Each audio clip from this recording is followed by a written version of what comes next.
Hi, so I hope you all are doing safe and healthy, and especially students, I expect that your studies are going well.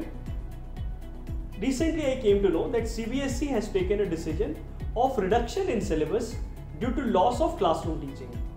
Due to lockdown, the schools are closed, the students are not able to go to their schools, so therefore this reduction in syllabus decision has been taken by CBSE to reduce the burden on the students.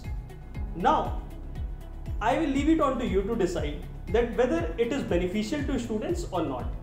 I'll just give you some information and some data to decide for that. So if we see, then there are various topics which are deleted, and JEE Mains and NEET have been continuously asking questions from those topics.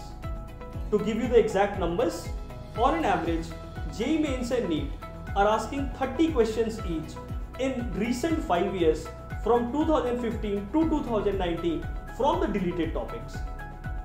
Other than this, even if we say that these competitive exams are not going to include questions from those topics, but still there is other way to look at it also. These topics also form a basis to understand different other topics in physics, like let's say, if I take the example of Newton's laws of motion, then without understanding Newton's second law of motion, it is very challenging to understand law of conservation of linear momentum. Also, the topics like reference frame, they form the basis to understand a whole chapter. They are used to introduce the chapter. When we understand reference frame, then we understand rest and motion, because it is just a game of reference frame. The same thing simultaneously can be said to be in rest as well as motion, depending on the reference frame. One more example let me take. Position time graph, which has been skipped.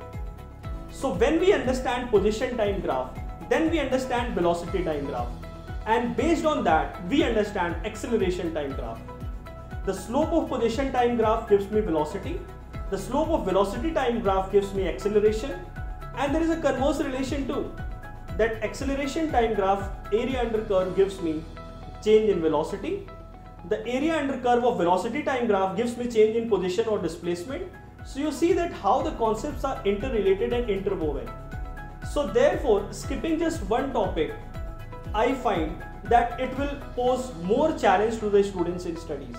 So I hope you recognize these gaps and take care that it won't affect your studies in the long run.